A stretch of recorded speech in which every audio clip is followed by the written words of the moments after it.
In the previous few classes, we have been discussing pure rotation, which means that which is a special case of fixed axis rotation.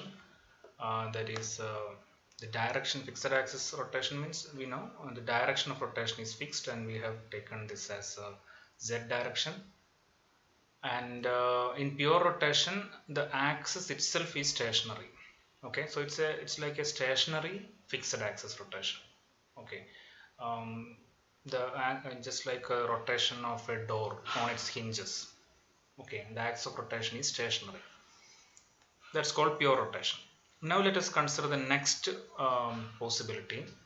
That is fixed axis rotation itself, but the axis of rotation can undergo translation, like the motion of the wheel of a motor vehicle moving along a straight line.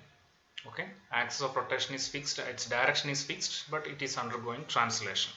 And or a drum rolling down an inclined plane. Okay, again axis of rotation, the direction of axis of rotation is fixed, but it's undergoing translation. So how do we analyze motion involving both translation and rotation? For this problem can be simplified if we use Chasel's theorem. This theorem we have mentioned in the first class itself in this unit. So what is Chasel's theorem? If a body undergoes both translation and rotation, okay, it can be expressed. The motion can be analyzed as combination of two motions. Okay, in the case of a rigid body, translation of its center of mass plus a rotation around its center of mass. Okay, so we can separate out the translation of the center of mass and rotation of the body about its center of mass. So it's possible to express, for example, the angular momentum of the body. We can express it in two terms. Okay, now what we are going to do is, since we are considering again fixed axis rotation, the direction of the axis we treat as z axis. So this particular theorem, Chasel's theorem, in this context, we can express like this. So we are discussing as we can say a limited version of Chasel's theorem. Okay, so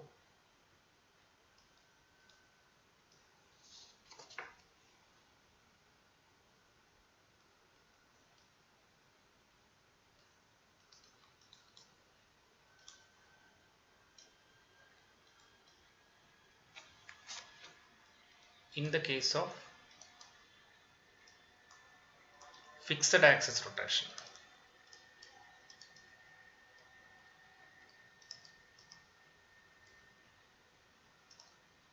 okay, fixed axis rotation. In the case of a general axis, we need a more general statement of Chasel's theorem. Okay, so for fixed axis rotation, we can write Chasel's theorem like this. If a body undergoes both translation and rotation in such a way that the direction of the axis remains the same, fixed, then okay, then the angular momentum of this body, that is, call it Lz, because we are calculating the angular momentum about that fixed axis, and this direction we are taking as z direction. So this is equal to angular momentum, we can write as um, rotation, or we can say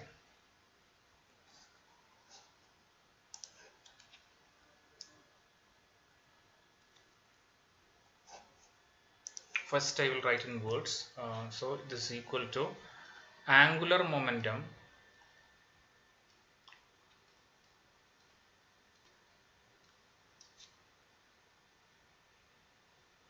of the body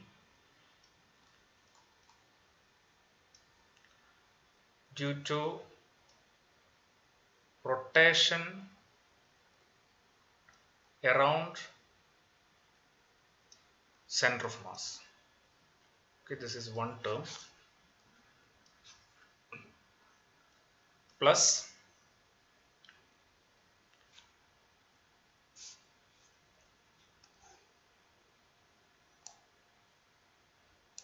plus we can say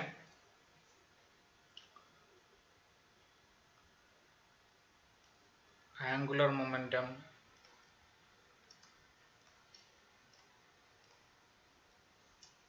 of the body due to translation of center of mass.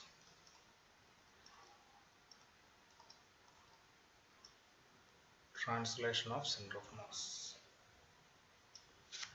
Okay, so the total this is a limited limited in the sense that limited version of Chasel's theorem. Limited in the sense that we are fixing the direction of the axis of rotation as that direction. Okay, we are not considering an arbitrary axis of rotation whose direction can be changing also. So in the context of fixed axis rotation, we can say that total angular momentum of the body about this fixed axis or z axis is equal to angular momentum of the body due to rotation around the center of mass plus angular momentum of the body due to translation of center of mass. Okay, let's try to write this down in terms of equation. So in terms of different variables, this we can write as Lz is equal to I0 omega, where I0 is the moment of inertia of the body about its center of mass. Omega is the angular velocity. We know that total angular momentum of the body due to rotation around the center of mass can be written as I0 omega plus, and the second term, angular momentum of the body due to translation of center of mass, is we can write as R cross mv. It's that component, where R is the position vector from the origin to the center of mass, and so R is the position vector of the center of mass, and V is the velocity of the center of mass. In other words, V is nothing but R dot dr by dt. It's a velocity of center of mass. So R is the position vector of the center of mass, m is the total mass of the body, and v is the velocity of the center of mass. So this mv is the linear momentum due to the motion, translation motion of the center of mass. R cross mv is the angular momentum due to translation motion of the center of mass. So this is the idea. When we have to analyze a motion undergoing involving both translation and rotation in such a way that the axis of rotation, direction of axis of rotation is fixed. Okay, as I have mentioned, examples are motion of the rolling wheel of a motor vehicle moving along a straight line, or motion of a drum rolling down an inclined plane. So in such cases, total angular momentum of the body about the z-axis can be expressed like this. Okay, angular momentum of the body due to rotation around the center of mass plus angular momentum of the body due to translation of center of mass.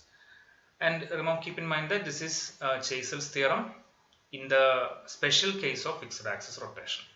Okay, so let us try to prove this statement.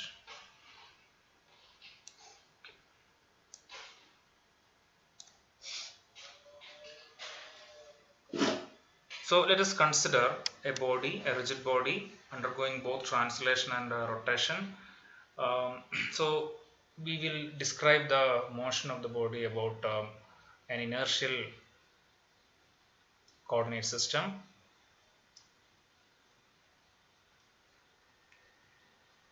X, Y, Z. So this is let's say this is one point of the body,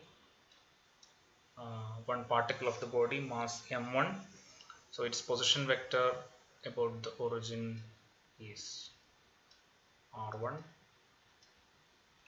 Then there is another point, another particle here, mass m2. So its position vector about the origin is r2. So in this way, in general, we can say a particle of jth particle having mass mj will be having position vector rj. Okay, so what is the total angular momentum of the body?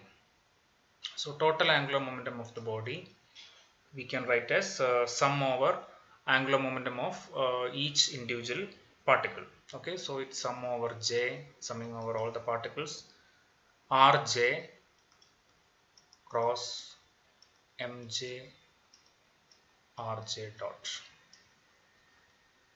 Okay, Mj Rj dot is Mv, Mj Vj. That is a linear momentum of the jth particle, and Rj is the position vector about the origin. So this is the total angular momentum of the body about the origin shown here. Okay. Now let us re-express this in terms of the center of mass. Let us shift the origin from this point to the center of mass. Or in other words, we are not shifting the origin. Let us rewrite this expression in terms of um, position vector of each particle about the center of mass. So where is the center of mass? Let us say the center of mass of this body. I am not drawing the body here. It is of any arbitrary shape. Let us say the position vector of the body is let us say somewhere here. Sorry, center of mass of the body is somewhere here. This is center of mass of the body. So position vector of the center of mass about the origin, let us say this is capital R. Then what we do is, let us consider a center of mass coordinate system. Okay, a coordinate system whose origin is the center of mass. Okay, so let us consider this.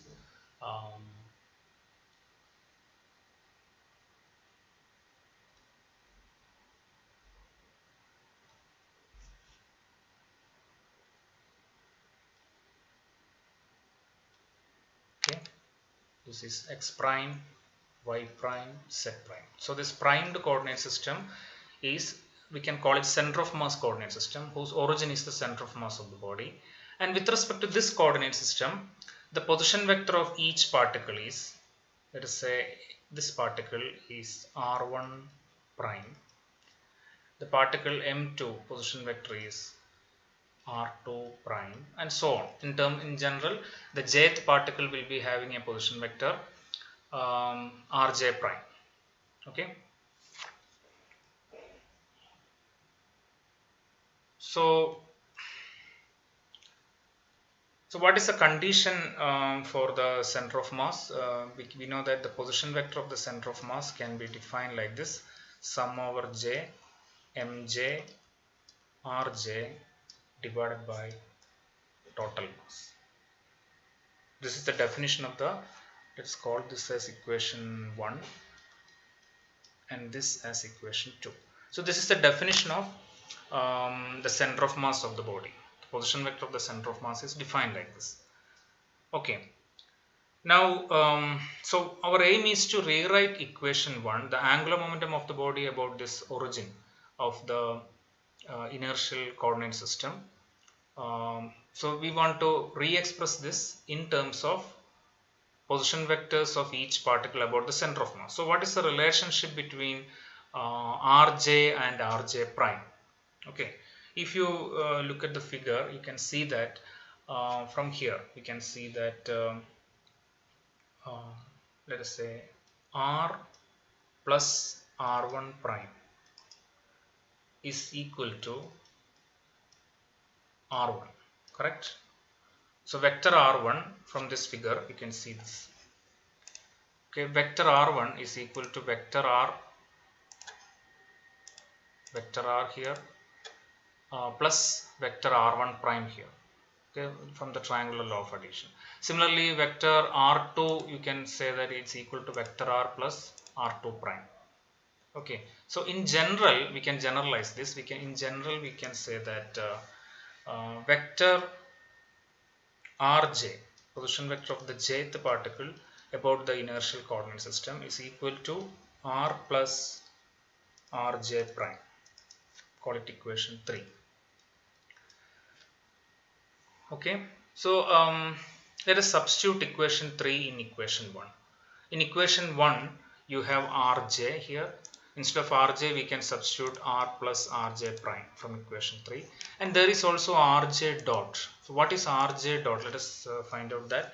If you take the time derivative of equation 3, what you get is rj dot is equal to r dot plus capital R dot plus rj prime dot, where this so this dot represents d by dt. Okay, let us call it equation 4. Now substituting equation 3 and 4 in equation 1.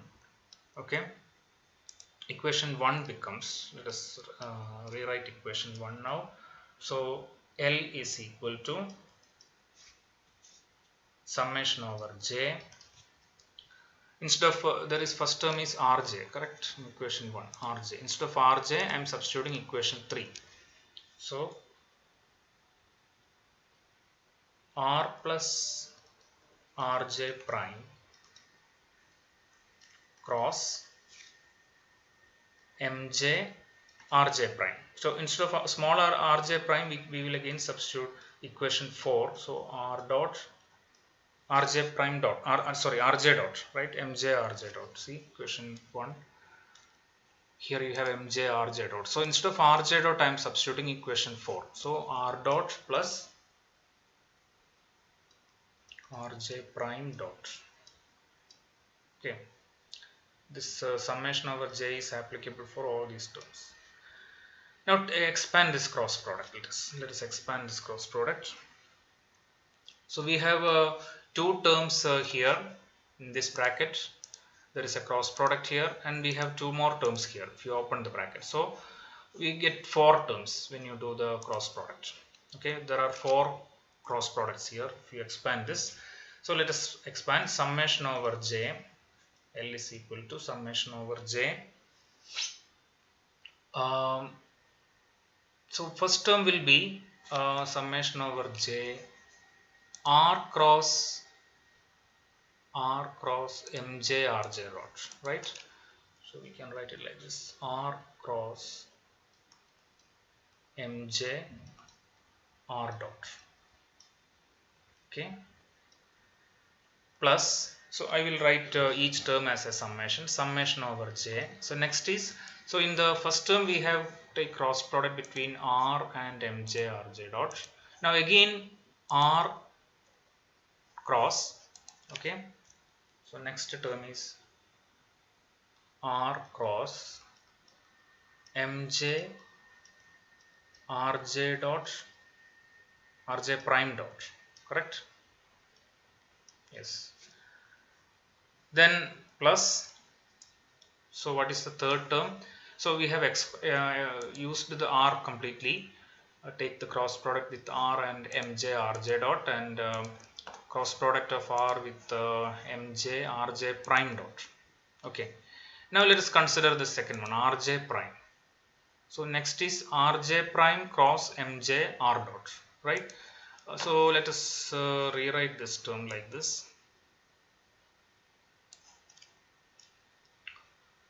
So third term is sum over j.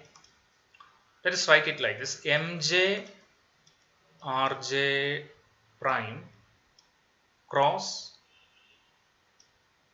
r dot.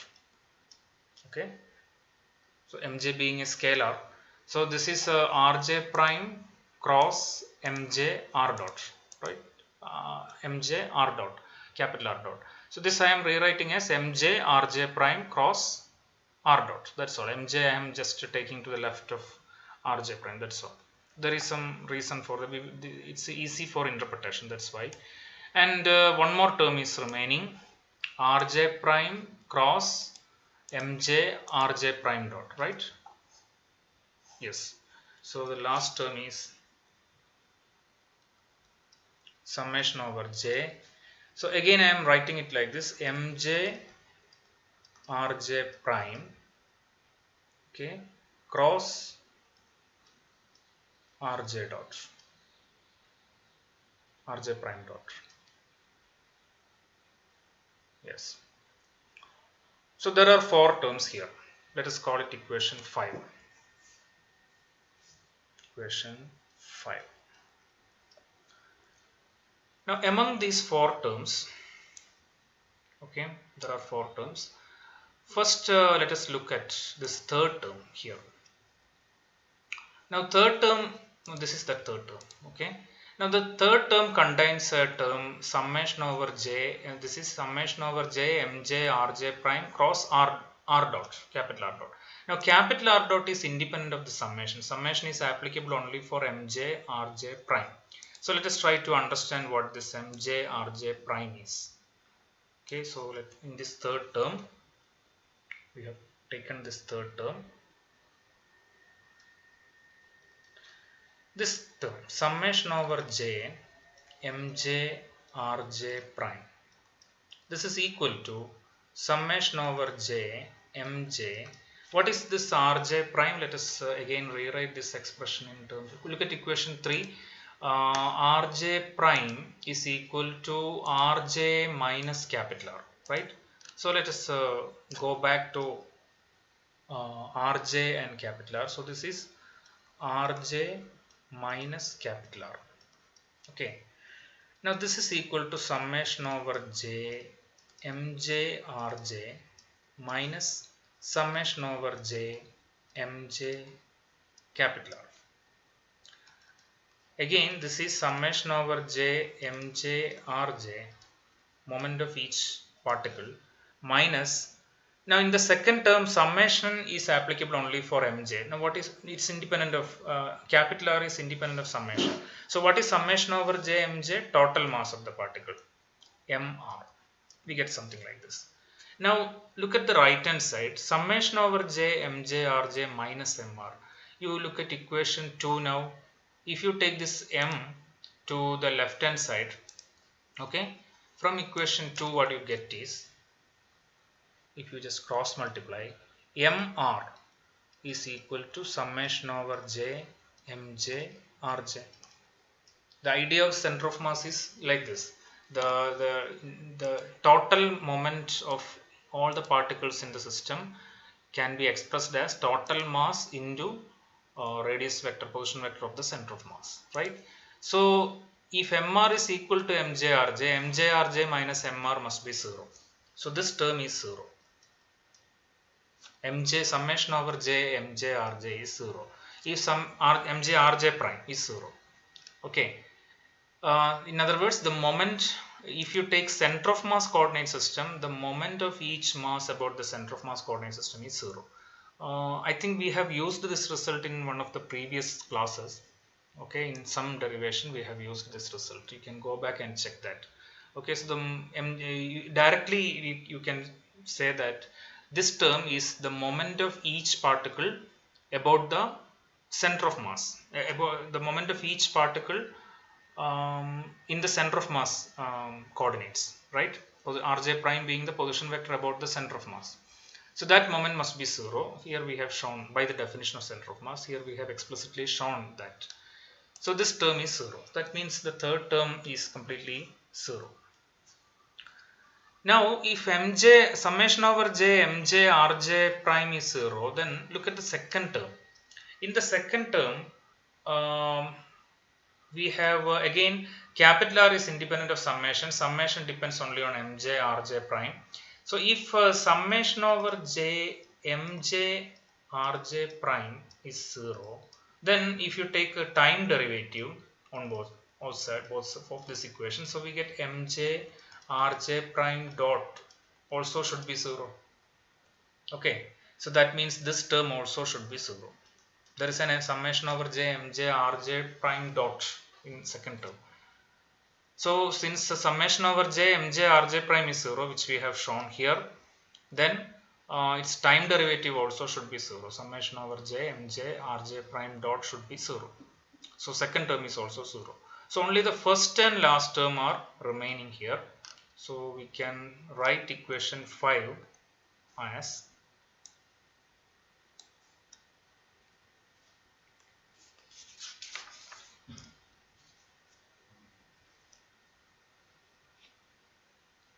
L equals, look at the first term. Maybe we can rewrite this first term before proceeding. In this first term, we can rewrite this first term as, again, capital R and capital R dot are independent of summation. So summation is applicable for mj only. So what you get is R cross this is equal to R cross summation over j mj is capital M, and R dot let us put as V. Okay, we have used R dot equal to V, velocity of the center of mass. So with this idea, the expression for angular momentum will be, we get R cross mv, right, plus what is the last term? Fourth term. Yeah, summation over j rj mj rj prime cross rj dot, right? Okay. I will slightly rearrange that term again. I will write this like this.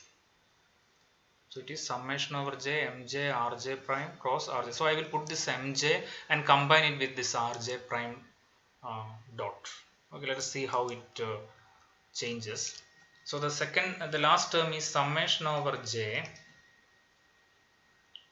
rj prime cross mj rj prime dot. It is the same as this term. This mj being a scalar, I can move it around. I combine it with this one. Okay, rj dot. Let us call it equation, what is the next number? Equation 6. Okay.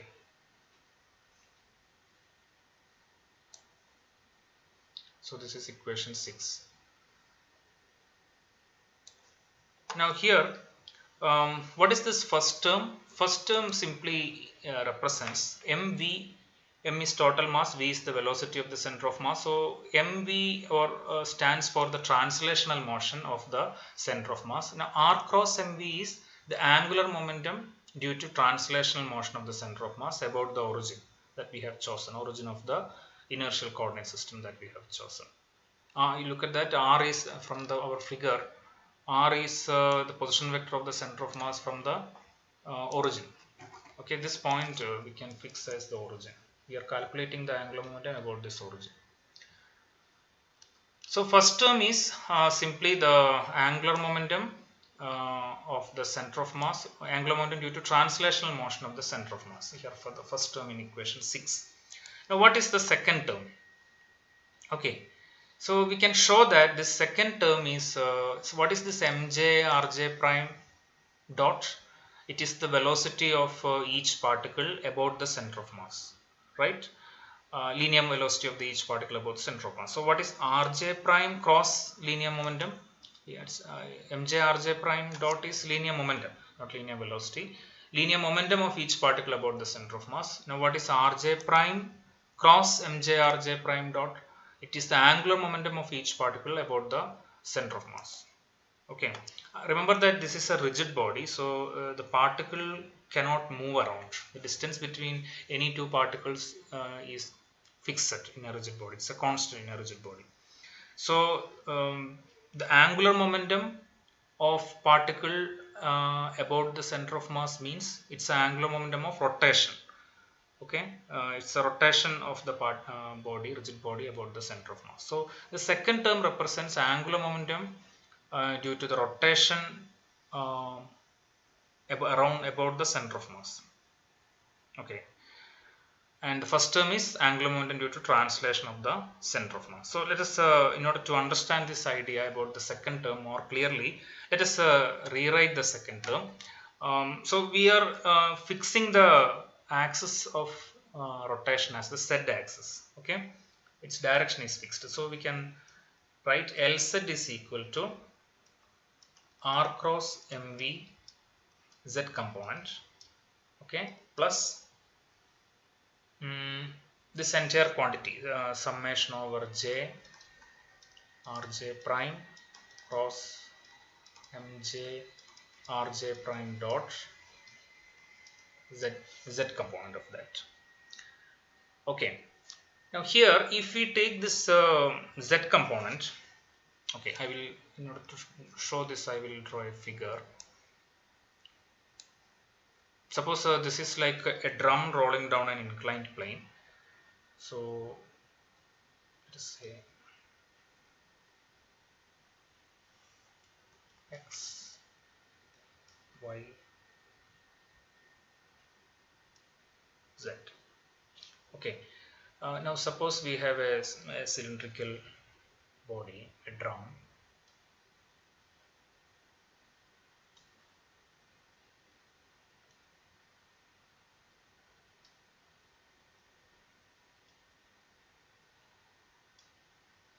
So this is the axis, okay, which is parallel to the z axis. This is the axis of the drum.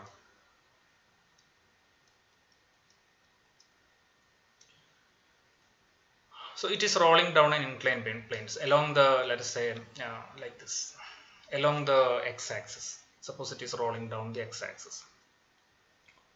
Then suppose this is the center of mass, okay, and let us say this is the j. Here you have the jth particle of mass mj. Then this is the position vector of the jth particle about the center of mass. This we call rj prime. Okay, and we are calculating the angular momentum of each particle about the center of mass in the second term. So the point is the axis of rotation is z axis, right? So if you consider the z component of angular momentum, then we need to consider only those vectors perpendicular to, whether you are considering the position vector or you are considering the velocity and momentum vector. Okay, we need to consider only those vectors which are perpendicular to the z axis.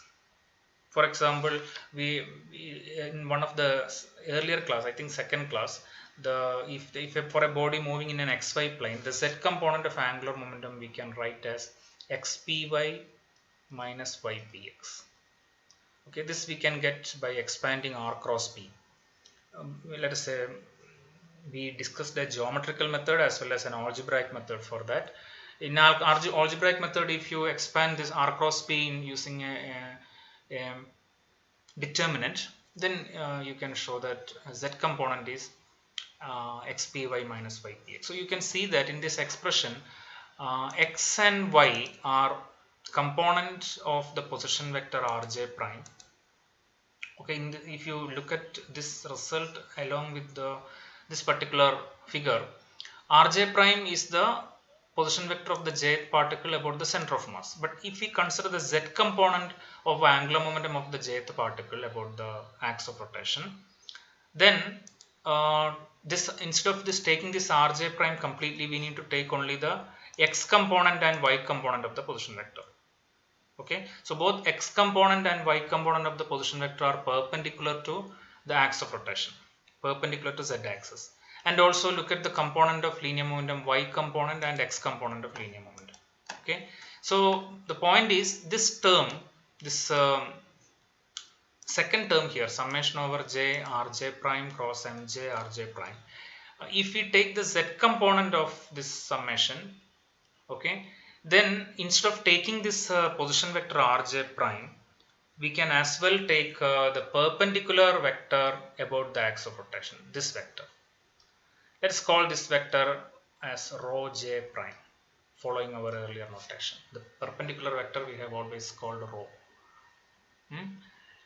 So let us look at the second term. We can rewrite the second term, summation over j rj prime cross mj rj prime dot. Okay, this, instead of this we can write summation over j,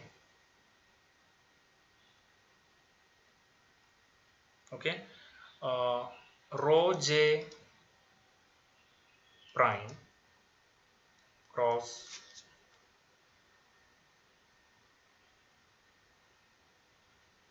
mj rho j prime dot. Rho j prime dot. This is the idea. So if we take the Z component, this is when this happens. So this simplification is possible only when we take the perpendicular component of the, that means the Z component, angular momentum along the Z direction. Then instead of taking the position vector rj prime, we get we can simplify this as by taking the perpendicular component. See, because in the expression for Lz only x and y and px and py appears, which are the perpendicular components of position vector as well as linear momentum or velocity vector, which are perpendicular to the axis of rotation. So that's why we are choosing it like this. Okay, now let us look at this term. This is equal to sum over j. Now how do we evaluate this? First of all, we can notice that if you take the perpendicular vector, okay, so what will be the see, if you imagine this drum rolling down along the x-axis, then what will be the motion of mj? It will be undergoing a circular path around the z-axis. So if I draw the motion of mj, let's say this is the z-axis, mj will be executing a circular path around z-axis. Okay, so let us say this is rho j, and okay, let us assume that okay, here we have assumed that this motion is anti-clockwise. Clockwise we have assumed. Yeah, let's assume that it is anti-clockwise. So I will slightly modify this figure.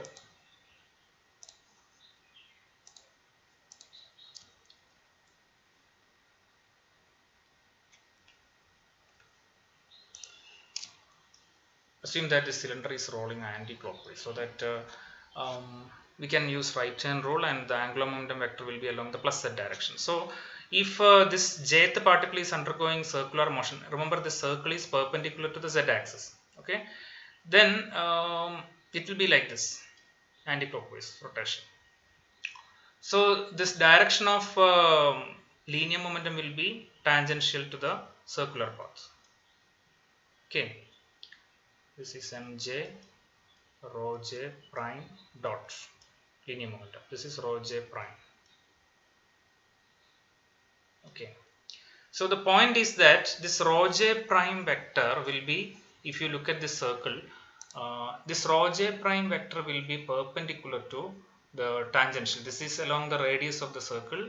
Actually, this rho j prime vector is exactly the radius of the circle, and mj rho j prime is the tangential linear momentum.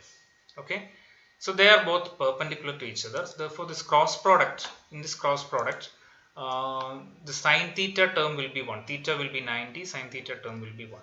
Okay, so if you look at the magnitude, direction is along the z axis. We know that since the rotation is anti-clockwise. So if you look at the magnitude of this, okay, what you get is perpendicular distance from the axis of rotation. Okay, so it is rho j into magnitude of velocity. Magnitude of velocity is simply mj rho j dot. Mj rho j dot. This is the magnitude of the velocity. Okay. Now, how do we evaluate this rho j dot? This is actually we have to put a prime, rho j prime and rho j prime dot. So this rho j prime, rho j dot, rho j prime dot. This rho j prime dot is equal to what? It's equal to rho j. See here, the magnitude of the vector doesn't change.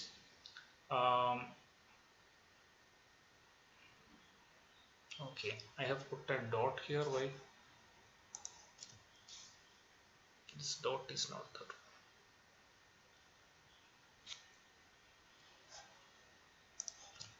It's only rho j prime, position vector.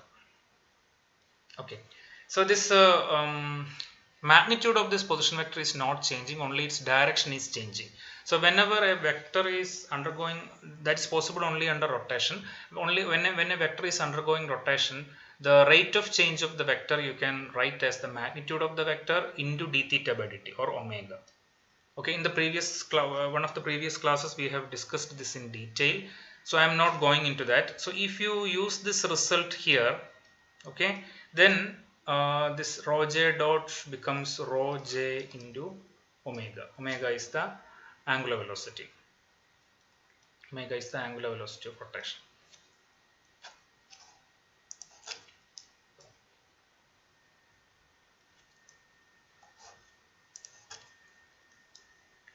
This is the rotation of the drum with the angular velocity omega. Okay, now we can simplify this. This is equal to sum over j mj rho j square omega. Okay, omega is uniform constant, so it's, you can take it outside the summation.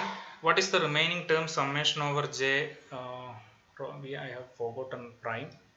What is the remaining term? Summation over j mj rho j prime square. Summation over j mj rho j prime square is nothing but the moment of inertia of the body about the center of mass.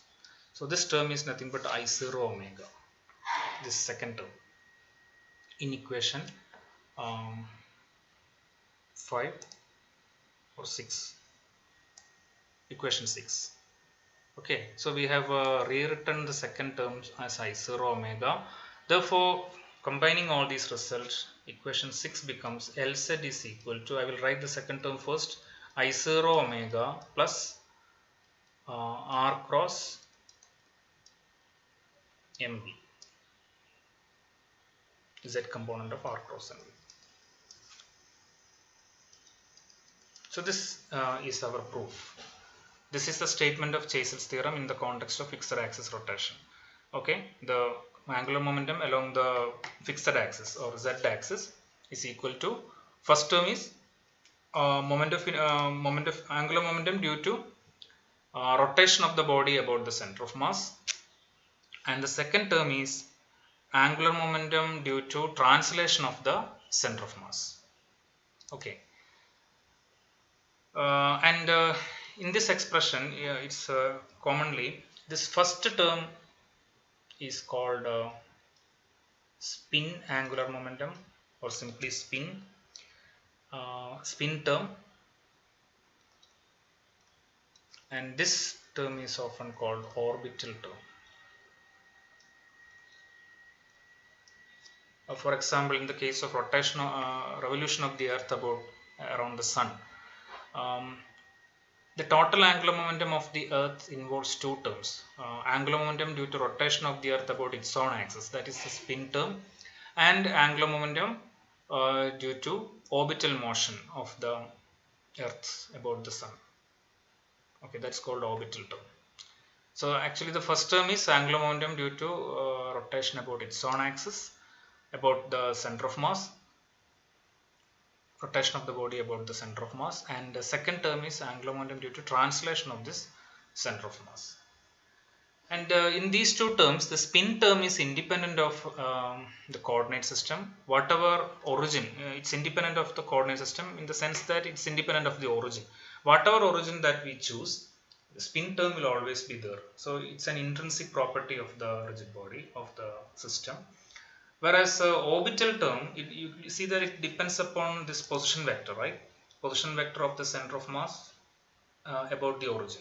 So it depends upon the choice of the origin, that means choice of the coordinate system. So if we choose the origin along the direction of motion of the body, along the direction of mv, then it can be 0 also. Orbital term can be 0 also. But spin term cannot be 0. It's independent of, there is no position vector there. It's independent of the choice of the coordinate system. So that's an intrinsic property of the system. Now, as an example of this Chasles theorem, let us look at an example. Angular momentum of a rolling wheel. Okay, so consider a wheel rolling along the x-axis.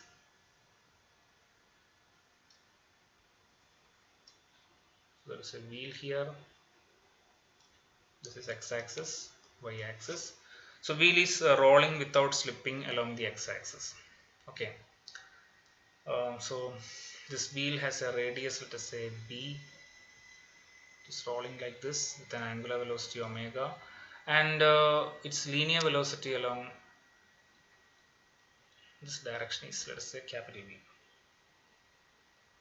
Okay. So axis of rotation is z-axis, which is in this particular case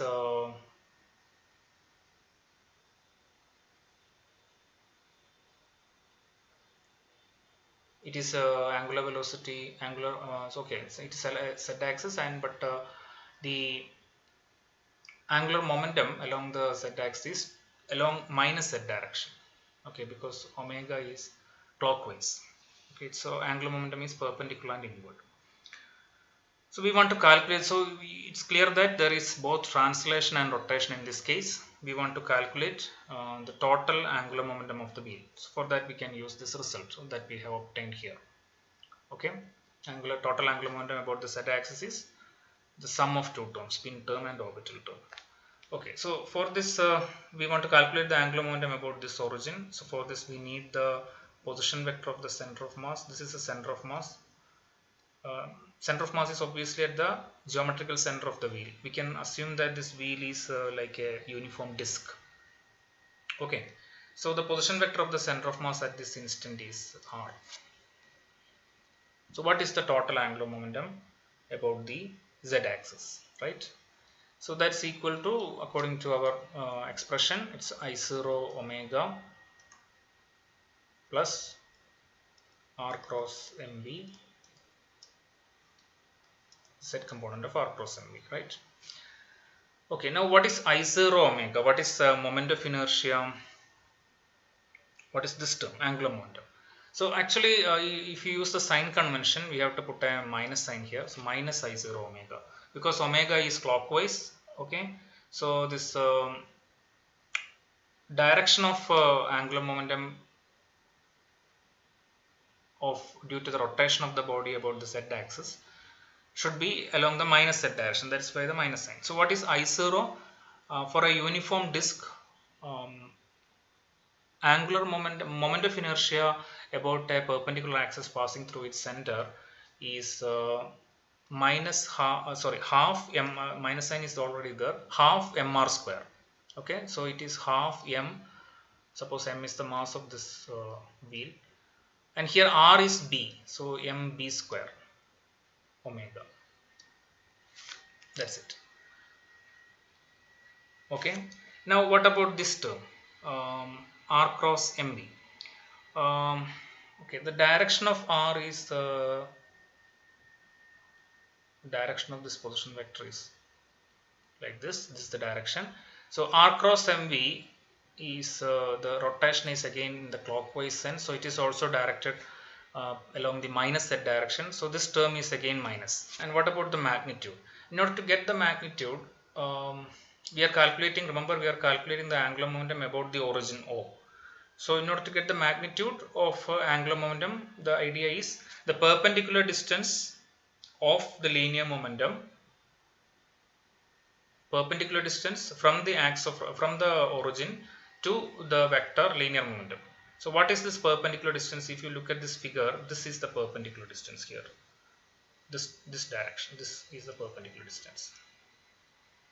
And this perpendicular distance is nothing but, we can say, r perpendicular is equal to b. Okay, so perpendicular distance b into magnitude of the linear momentum, so it is bmv. Okay, now what is this v? If this wheel is rolling without slipping, in the last class also we considered this constraint relation. That is, if the pulley, in the case of Atwood's machine, if the pulley is if the string is passing through the pulley without slipping, okay, then there is a constraint relation between acceleration of the string and acceleration of the pulley, angular acceleration of the pulley. And this constraint relation arises because there is a relationship, constraint relation between velocity, linear velocity of the string and the angular velocity of the pulley. Here also there is a constraint relation between when the wheel is rolling without slipping. There is a constraint relation between linear velocity of the wheel and its angular velocity, and the relation is simply v is equal to b omega. Okay, so the linear velocity of the wheel is the linear velocity of each point on the surface of the wheel. So for each point on the surface of the wheel, we can say that v is equal to b omega, radius into omega. So if you substitute that, then Lz is equal to minus half mb square omega minus bm. Instead of b, I can put b omega. Okay, so we have minus half mb square omega minus again mb square omega. We get minus 3 by 2 mb square omega. This is the z component of the wheel. The minus sign only shows comes because the angular velocity is in the rotation is in the clockwise sense. If it is rotating along the minus x direction, then the angular momentum will be along plus z direction. That's all. So here this particular example illustrates how to apply Chasel's theorem for this particular result. Total angular momentum involves a spin term plus an orbital term. That is angular momentum of the body, angular momentum due to rotation of the body about the center of mass, plus angular momentum due to translation of the center of mass. Okay.